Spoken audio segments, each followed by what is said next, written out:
ఏంటి sir ward అంటే ఒక 5 years తర్వాత ఎక్కడన్నా కూర్చొని ఫ్రెండ్స్ డిస్కషన్ చేస్తున్నారు, గెట్ టుగెదర్ నడుస్తుంది, సంథింగ్ మీ రిలేటివ్స్ ఉన్నారు లేదా మీ పేరెంట్స్ అందరూ కూర్చున్నారు.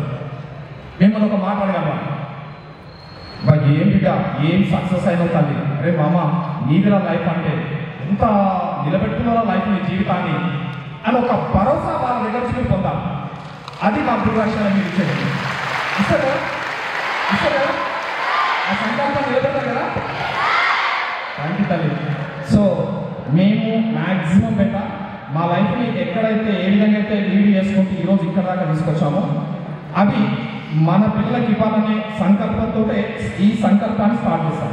వాస్తవంగా నిజం చెప్పాలంటే సో మ్యాక్సిమం మా వల్ల ఇంతవరకు మీకు values related ethics related programmes conduct చేసుకుంటూ వస్తున్నాం. Day 1 నుంచి కూడా పిజ్జా బర్గర్ల పార్టీలకు మనం ఎప్పుడు కూడా సపోర్ట్ చేయలేదు, వెళ్ళలేదు. వాస్తవంగా ఎందుకు చెప్తున్నా అంటే ఇప్పటిదాకా అనే కదా మీరు 10 మంది కూర్చున్నప్పుడు వచ్చే భరోసా ఈ వాల్యూస్ ఇక్కడ మీకు పడాలి పెట్టాలి. ఈ విలువలు ఈ రోజు మీ మనసులో పడితే నాటుకుంటే లైఫ్లో తర్వాత మిస్టేక్ చేయరు, మీరు అనుకున్న గోల్ మీరు ఖచ్చితంగా రీచ్ అవుతారు, ప్రతి ఒక్కరు ఆ భరోసా పొందుతారు అల్టిమేట్.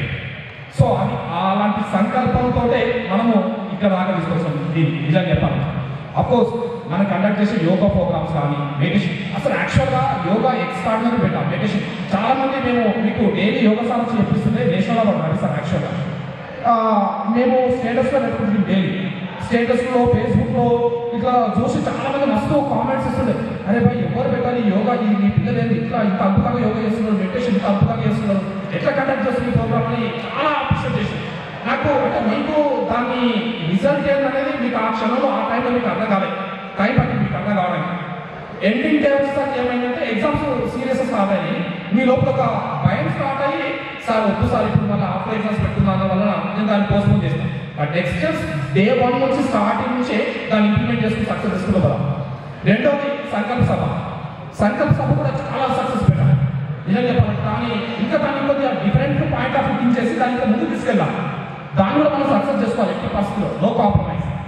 సో ఈ టైం 10th వరకు ఏంటంటే స్కూల్ పెట్టాలి, మనకు చాయిస్ ఇవ్వరు టీచర్స్ కానీ ఏం చేస్తుంటే ఏం మాట్లాడుతుంటే భయపడతారు మన మీద, ఇన్సెక్యూరిటీ ఫీలింగ్ ఉంటుంది, మనకు కూడా లోపల భయం ఉంటుంది. బట్ ఇంటర్మీడియట్కి వచ్చాక ఏంటంటే అన్ని తెలుసు అని ఒక ఊహతో ఉంటాం. బట్ మెచ్యూరిటీ లెవెల్ పర్ఫెక్ట్ అంటే కాదు, కొద్దిగా అంత 100% పర్ఫెక్ట్ మెచ్యూరిటీ లెవెల్స్ ఉందాం మనం. ఎందుకంటే తొందరగా అట్రాక్ట్ అవుతాం, దేనికైనా తొందరగా అట్రాక్ట్ అవుతాం. సో నేను దాన్ని అడ్వాంటేజ్ తీసుకుంటున్నాను. మీరు దేనికి అట్రాక్ట్ అవుతారు, ప్రతిదానికి తొందరగా అట్రాక్ట్ అవుతారు, టెంప్ట్ అవుతారు అనే కాన్సెప్ట్ చూడండి. అది మీ మైండ్ సెట్, మీ సైకాలజీ. అది దాన్ని మేము ఎన్కాచ్ చేసుకొని వీళ్ళని ఇటు టర్న్ చేస్తే ఎక్కడ పోతారు అనేది వెయిట్ చేస్తున్నాం, చూస్తున్నాం. అది బెటర్. మన యాక్టివిటీస్, మన ప్రోగ్రామ్స్, మన ప్లాన్లు అన్నీ అట్లా ఉంటాయి. మీరు అబ్జర్వ్ చేసి మనం చేసే ప్రతి ఈవెంట్ దానికి రిలేటెడ్ ఉంటుంది. సో మిమ్మల్ని సక్సెస్ఫుల్గా మౌల్డ్ చేసి పంపించగలిగితే మా జీవితంలో మా లైఫ్లో సక్సెస్ పెట్టాలి. వాస్తవాలు కూడా మీరు చూడండి, ఎన్ని ఈవెంట్స్ కండక్ట్ చేసుకున్నా మనకు లాస్ట్ టైం 467 4 అవునా, 436 ఈవెన్ IIT ఒక 3, NIT ఒక 5 మంది చేరారు సక్సెస్ఫుల్గా, ప్లస్ అగ్రికల్చర్ వెటర్నరీ ఒక 3 చేరారు. సో ఇవి ఇంకా ఈ చుట్టుపక్కల చూడండి, ఏ కాలేజీలో ఎక్కడ కూడా ఈ రిజల్ట్ లేదు. నిజం చెప్తాను, గవర్నమెంట్ చెప్తాను. ఇక్కడ పక్కకు కార్పొరేట్ చాలా మంది పేరెంట్స్ ఫ్యాషన్తో వెళ్తున్నారు. రావిరాల బ్రాంచ్, నారాయణ, చైతన్య 3 బ్రాంచ్ 6 బ్రాంచ్లు ఉంటాయి. మేము వాటిని సింపుల్గా నేనేమన్నా కోలపారాలనుకున్నాం, ఎందుకంటే అక్కడ పెంచేటప్పుడు కోలే, వాటికి తినడము బయటకు అక్కడం తప్ప ఇంకేం తెలియదు అన్నట్టు.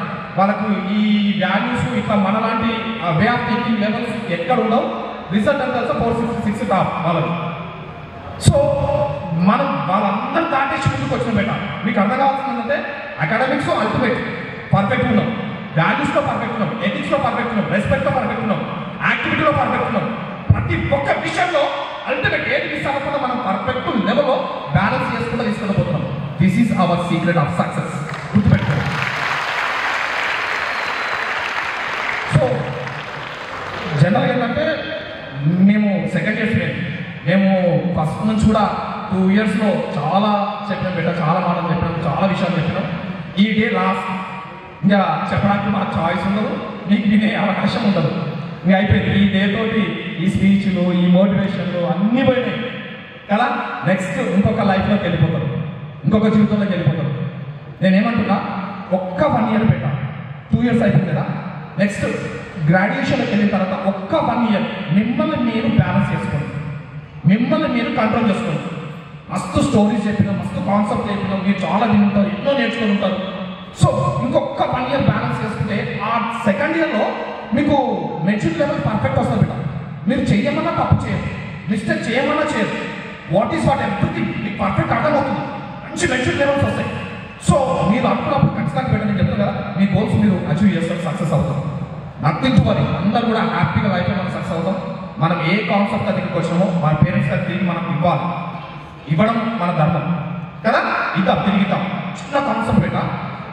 రీసెంట్గా Australia west Indies test match నడిచింది. క్రికెట్ ఐడియా వాళ్ళు చూస్తున్నారు, ఇంటిపోయే వాళ్ళు చూస్తున్నారు, వెళ్ళి తర్వాత చూడండి ఒకసారి, మళ్ళీ దాన్ని బ్యాక్ చేసుకొని చూడండి. దాంట్లో అంటే ఎందుకు చెప్తున్న విశేషం ఏంటంటే వెస్ట్ ఇండీస్ ఆస్ట్రేలియా పోయి ఆస్ట్రేలియా టీం తోటి ఆస్ట్రేలియా గడ్డ మీద టెస్ట్ గెలవడం అనేది 27 years పట్టింది. ఆఫ్టర్ 27 years మొన్న గెలిచింది ఫస్ట్ టైం. దాంట్లో 216 టార్గెట్ ఇచ్చారు, ఆస్ట్రేలియా వాళ్ళు 206 ఆల్అౌట్ అయింది. ఎందుకు చెప్తున్నా ఈ కాన్సెప్ట్, అందులో ఒకే ఒక్క ప్లేయర్ పెట్టాం, ఓన్లీ 1 player అద్భుతాన్ని సృష్టించడు. ఆస్ట్రేలియా వాళ్ళని గజ ఆడించడు, బొడికిచ్చి పెట్టాం. వాళ్ళు బాగా ఆడాలంటే బొడికిపోయినాను. ఆ పర్సన్ గురించి 2 మాటలు చెప్తా పెట్టాం, తెలుసుకోవాలి. ఇట్లాంటి ఎంత అద్భుతం అంటే నాకు ఇప్పటికీ ఒక 10-15 times మళ్ళీ చూస్తున్నా వాళ్ళ బౌలింగ్, వాళ్ళ స్టైల్ చూస్తున్నా, వాళ్ళలో ఉన్న ఫేస్ ఫీలింగ్స్, ఆ కషి, ఆ కాన్ఫిడెన్స్ చూస్తున్నా. అరే ఏమన్నా జోసఫ్, ఆ ప్లేయర్ పేరు జోసఫ్ పెట్టా. 7 wickets, mistaken 7 wickets on that day. 7 wickets తీసుకున్నాడు. అయిపోయిన తర్వాత స్మిత్ స్పీచ్ ఇస్తూ టెస్ట్ క్రికెట్ ని కాపాడే కొద్దిమంది వరల్డ్ ప్లేయర్స్ లో one of the best player Joseph అని తను స్వయంగా యాక్సెప్ట్ చేసిన ఆ డే. సో ఆ పర్సన్ కరేబియన్ దీవులు, వెస్ట్ ఇండీస్ కరేబియన్ దీవులు చిన్న ఊరు వాళ్ళది. 2018 వరకు ఎగ్జాక్ట్లీ వాళ్ళ విలేజ్ లో ఇంటర్నెట్ కనెక్షన్ లేదు పెట్టాం, ఇంటర్నెట్ కనెక్షన్ లేదు, చాలా బ్యాడ్ వాళ్ళది. సో ఆ విలేజ్ లో తనకు వర్క్ ఏంటంటే రోజు కట్టెలు కొట్టాలి, గొడ్డలు తీసుకోపోయి కట్టెలు కొట్టి మొద్దులు కొట్టి ఆ వచ్చిన డబ్బులతోటి కుటుంబానికి ఇవ్వాలి, వాళ్ళంతా బతకాలి. సో చిన్న ఏజ్ లో మ్యారేజ్ చేసేసి ఆయనకి ఎగ్జాక్ట్లీ 19 years లో మ్యారేజ్ చేసేసి పెళ్లి చేసుకోవడం కాబట్టి ఇమీడియట్లీ. సో ఆ కట్టెలు కొట్టే వచ్చే డబ్బులతోటి భార్యను పోషించాలి, ఇంట్లోకి మన డాడీకి డబ్బులు ఇవ్వాలంటే కుదరదు, సరిపోదు, అమౌంట్ చిన్నగా అయిపోతుంది. సో ఏం చేయాలి, బయటకు రావాలి.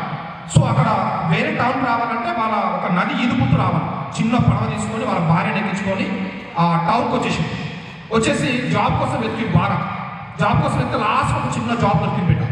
ఏం జాబ్ అంటే నైట్ వాచ్మెన్, రాత్రిపూట వాచ్మెన్గా వేయాలి, ఒక కంపెనీ దగ్గర వాచ్మెన్గా వేయాలి. సో వెళ్ళి నైట్ వాచ్మెన్ చేస్తున్నాడు, డే టైంలో పుట్టిన ఉంటున్నాడు. అలా విశేషం ఏంటంటే ఆయన తీసుకున్న రూము దగ్గరలో ఒక పెద్ద గ్రౌండ్ ఉంది, క్రికెట్ గ్రౌండ్ ఉంది. డైలీ అక్కడ క్రికెట్ మ్యాచ్ నడుస్తున్నాయి, బాగా ప్రాక్టీస్ నడుస్తుంది. సో తనకు కూడా మ్యాచ్ చూడడానికి ఇంట్రెస్ట్, బాగా ఫీలింగ్ మంచిగా ఉంది. బట్ ఎప్పుడు బాగా పట్టుకొని బ్యాట్ పట్టుకోవాలి అని తెలియదు. సో డే టైంలో ఏం చేయాలని నిద్ర పడక టైం వేస్ట్ అవుతుందని చెప్పి అక్కడ గ్రౌండ్ లో కూర్చొని ఆ మ్యాచ్ చూస్తూ వాళ్ళు ఆడుతున్న బౌలింగ్ చేస్తూ వాళ్ళు ఓసారి బాల్ అందింటే బాల్ అందిస్తూ వాళ్ళకి సపోర్టర్గా ఉంటూ కొన్ని రోజులు అట్లా గడిపాడు. చిన్నగా బౌలింగ్ ప్రాక్టీస్ చేయడం, ఎందుకు నేను ఎందుకు చేయకూడదు, బౌలింగ్ ఎందుకు ప్రాక్టీస్ చేయాలని చెప్పి చిన్నగా స్టార్ట్ చేసి పెట్టాం.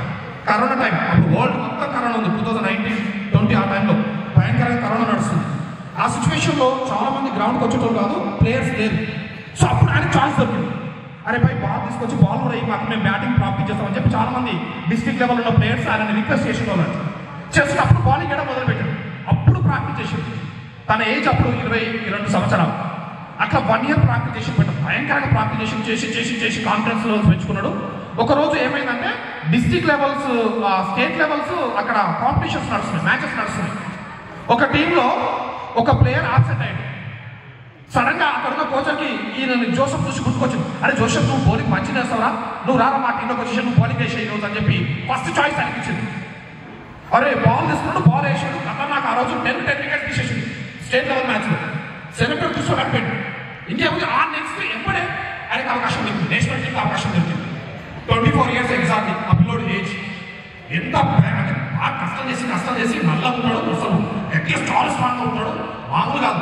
ఆ బౌలింగ్ వేసుకున్న మొన్న 145-150 స్పీడ్ వేస్తుంటే గజగజలు ఆడుతూ పెట్ట ఆస్ట్రేలియా వాళ్ళు world players, world first class players. So ఆ స్థాయికి లైఫ్ తీసుకుపోయి ఈ రోజు ప్రపంచం మొత్తం దాని గురించి మాట్లాడుకునే స్థాయికి తీసుకొచ్చాడు. ఎవరన్నా ఎక్స్పెక్ట్ చేస్తారా? సో మనం అనుకుంటే ప్రతిదీ మనం సాధించగలం. ప్రతి ప్రతి ఒక్కటి మీ లోపల ఉంటుంది. సైకలాజికల్గా ఇది ఏముండదు బేట, mind game. It is totally real చెప్పాలంటే మైండ్ గేమ్. మన మైండ్ని మనం వాచ్ చేసుకోవాలి, మన మైండ్ని మనం సెట్ చేసుకోవాలి, మన మైండ్ని మనం ట్యూన్ చేసుకోవాలి. సింపుల్. ఆ ట్యూన్ చేసుకోగలిగితే, ఆ వాల్యూస్ మీరు, ఆ కాన్ఫిడెన్స్ లెవెల్స్ మీరు నింపుకోగలిగితే ఎవరు చెప్పాల్సిన అవసరం లేదు బేట, సక్సెస్ అవుతాం. రీసెంట్గా నరేంద్ర మోడీజీ భారతరత్న అవార్డ్స్ అనౌన్స్మెంట్ చేసింది. నిన్న మన పివి నరసింహరావు వచ్చిండు. దానికంటే ఒక 2 రోజుల ముందు ఠాకూర్ అనే ఒక పర్సన్కి భారతరత్న అవార్డు అనౌన్స్మెంట్ చేసింది. నాకు మ్యాక్సిమం పొలిటికల్ న్యూస్ బాగా తెలుసు, మంచి గ్రిప్ ఉంటుంది, నాలెడ్జ్ ఉంటుంది.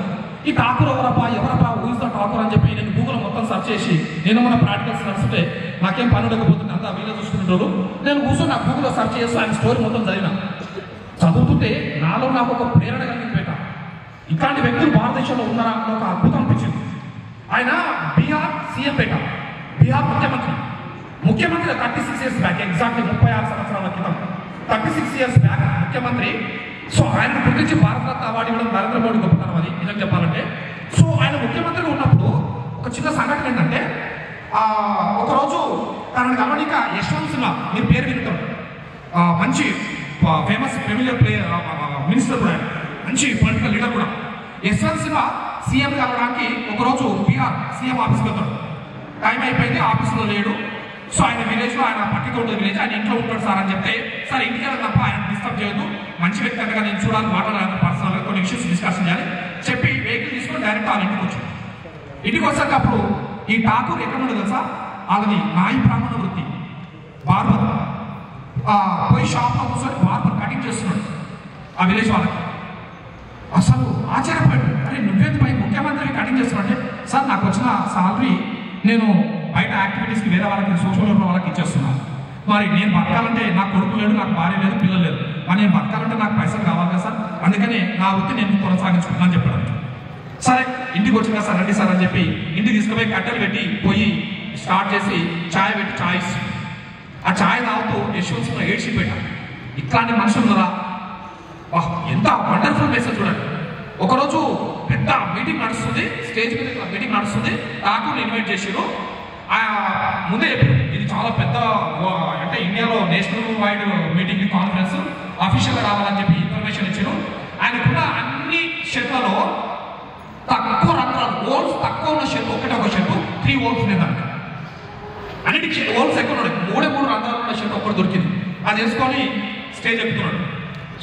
ఆ స్టేజ్ ఎక్కుతుంటే చంద్రశేఖర్ అని ఒక మినిస్టరు, అరే అడగతినోడు వచ్చిండ్రా, వీనికి తలా ఇన్ని రూపాయలు పైసలు వేసుకొని ఒక షెట్టాన్ని పెట్టిన వీడికి మన ఇజ్జత్ తీస్తున్నాడు వీడు అని చెప్పి మాట్లాడుతున్నాడు చంద్రశేఖర్.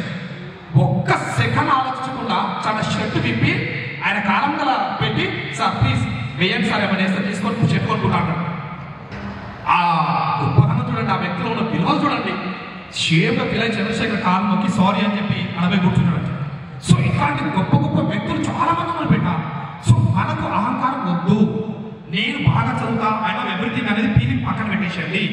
మాకు ఈ ఆస్తులు ఉన్నాయి, మా నాన్న ఇది, మా అమ్మ అది, వాళ్ళు కాదు బై, నువ్వేం పెట్టినో చెప్పు ఫస్ట్, నీకేమొస్తో చెప్పు, నీ దగ్గర ఏం దమ్ముందో చెప్పు ఫస్ట్, అది ప్రూవ్ చేసుకో. నీవెక్కడా, నీ పొజిషన్ ఎక్కడా, నీకేం తెలుసు చెప్పు. అది కదా ఇప్పుడు సింహము ఏడ కూర్చుంటే అదే సింహాసనం కూడా వెతుకుంటూ పోదు. మనలో గొప్ప విలువలు ఉన్నప్పుడు, మనం గొప్ప వాళ్ళం అయితే, గొప్ప చదువులు చదువుకుంటే, గొప్ప ఉద్యోగం సంపాదిస్తే ప్రతి ఒక్కరు వెతుక్కుంటూ మన దగ్గరికి వస్తారు. మనం ఎవరి దగ్గర వెతుకుంటూ పోవాల్సిన అవసరం లేదు, మన గురించి ఎవ్వరు మాట్లాడుకోవాల్సిన అవసరం లేదు. నువ్వు ఎవరనేది నీకు అర్థం కావాలి, నువ్వేం చేస్తున్నావు నీకు తెలవాలి, నువ్వు ఎవరి కోసం బతున్నావు నీకు తెలవాలి, నీ గోల్ ఏంటి, నీ లక్ష్యం ఏంటి, నీ ఎయిమ్ ఏంటి నీకు అర్థం కావాలి. బాయ్స్ ముఖ్యంగా చెప్తున్నా బిడ్డ, వరల్డ్ మొత్తంలో మీకు యూత్ హైయెస్ట్ ఉన్న కంట్రీ ఏంటంటే మన భారతదేశం బిడ్డ. మీకు చెప్పాలి ఒక మంచి మాట చెప్పనా, వరల్డ్లో చాలా కంట్రీస్ ఇండియాని టార్గెట్ చేసుకున్నాయి. టార్గెట్ చేసుకొని యూత్ని నాశనం చేయాలి, ఎట్లా వీళ్ళని స్పాయిల్ చేయాలి, వీళ్ళు రైతులని చెప్పి మంచి ప్లాన్ స్కెచ్ తోటి వస్తున్నారు. ఏదో తెలుసా ఆ స్కెచ్, డ్రగ్స్ కనెక్ట్ చేయాలి, డ్రగ్స్ అవాయిడ్ చేయాలి. హ్యాపీ రెగ్యులర్గా వీళ్ళు డ్రగ్స్ కనుక కనెక్ట్ చేయగలిగితే, యూత్ని వీళ్ళని స్పాయిల్ చేయగలిగితే ఇండియాని ఎక్కడో తీసి పక్కన పెట్టచ్చు. ఇండియాని పక్కన పెడితే మనకు ఎదురున్నది మనం ఎక్కడన్నా ఏమంటారు చేసుకోవచ్చు అని ఒక మంచి స్కెచ్ ప్లాన్ తోటి వస్తున్నారు. సో ఆ టాప్లో పడకండి. I request to every one.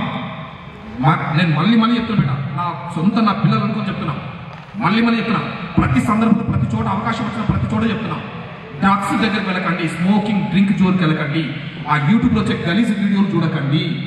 మళ్ళీ చెప్తున్నా, రిక్వెస్ట్ టు ఎవ్రీ వన్, వద్దు బిడ్డ, మనకు మంచి ఏజ్ ఉంది, మంచి భవిష్యత్తు ఉంది, మంచి లైఫ్ ఉంది, మన కోసం కష్టపడే అమ్మ నాన్న ఉన్నారు. అమ్మ ఎప్పుడు మనని ఇక్కడ ఎత్తుకుంటుంది, సంకలు